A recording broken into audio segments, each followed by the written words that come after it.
Entrevistando fue cuando sentí algo extraño que me hizo rápidamente comentárselo a mi mujer y fue cuando los dos dijimos, pues lo que tenemos que hacer es llamar a tu madre y decirle que están entrevistando a esta persona y que nos diga si es tu padre o no es tu padre.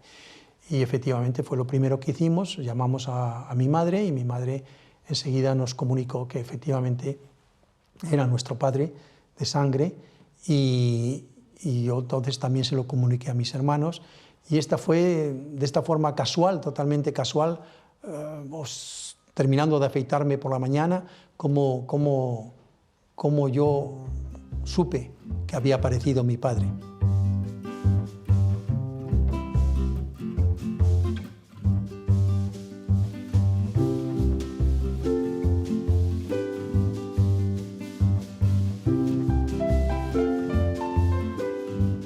Entonces él tuvo aquí un cine, montó un cine ahí. Por cierto, yo vi algunas películas de esas. Él también era dueño de un hotel allá abajo y el cine. Le gustaba la playa, caminaba por ahí, le gustaba caminar, trotar, eso, él se ponía sus chores y iba a caminar, a trotar.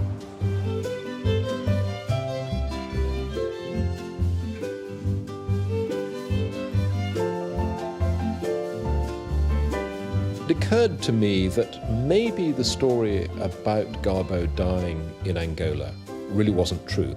If he was the master deceiver, if he had invented all of these sub-agents that had been supplying him with information during the Second World War, then it was perfectly possible that he might have wanted to cover his tracks and conceal the fact that he had survived the Second World War. So as a first step, I hired a researcher in Barcelona.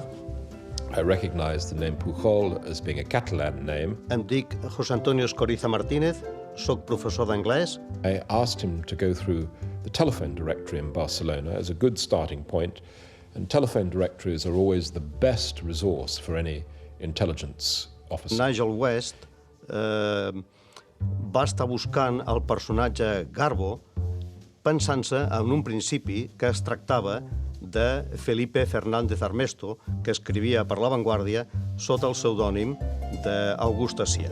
In all of my research, I had twice found the wrong people. L'any 1984 vaig rebre una trucada telefònica a casa i em va estrenar molt rebre-la, demanant per Joan Pujol García.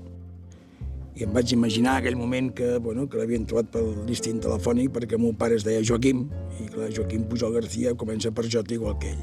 It turned out that this young man had been Juan Pujol Garcia's nephew.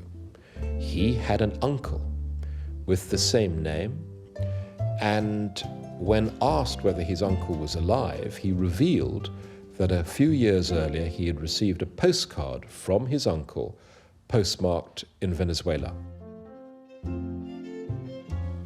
I must admit that I was still slightly nervous that I had not got exactly the right person. We were approaching the 40th anniversary of the D-Day landings, and I told Buckingham Palace that Garbo, the extraordinary double agent who had made the D-Day landings possible, was not dead, and that wouldn't it be wonderful if he could come to Buckingham Palace and receive the medal that the British had given him in September 1944. Having obtained that agreement from Buckingham Palace, I was then ready to telephone Juan Pujol García in Caracas. There was a long silence at the other end of the telephone while I pitched my invitation. And Juan Pujol García said, yes, I am Garbo, and I think I would be very interested in visiting Buckingham Palace.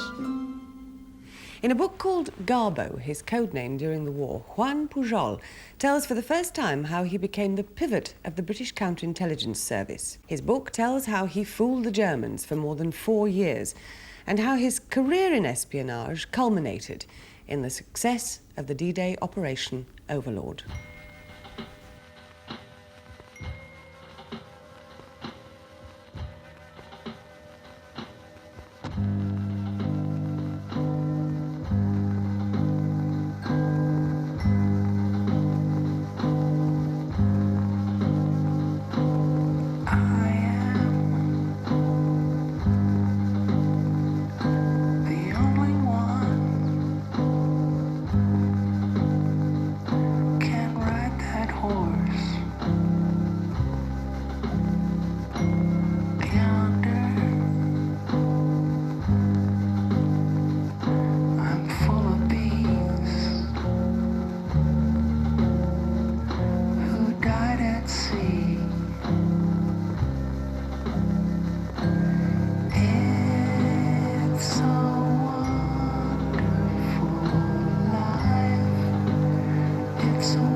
vam fer hasta una reunió familiar del tema aquest. Vam reunir-nos tota la família a casa de la meva àvia per parlar del tema, perquè ningú sabia res i ens informams de tot.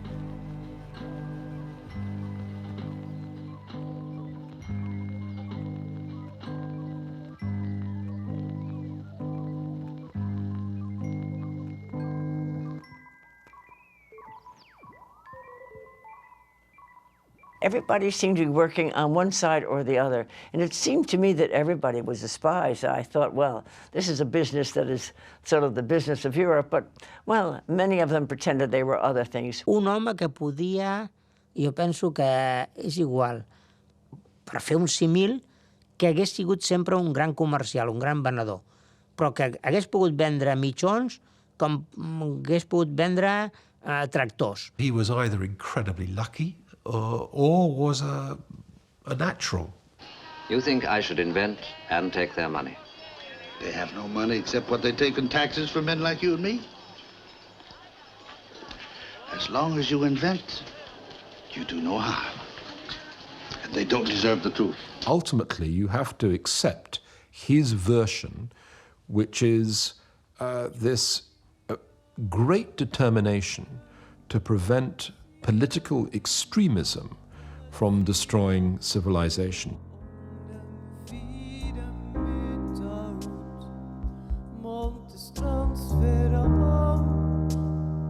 When we hear opportunism, we think this is a bad thing, but in biology, you need opportunism if you want to survive. So he was, in fact, a champion of survival.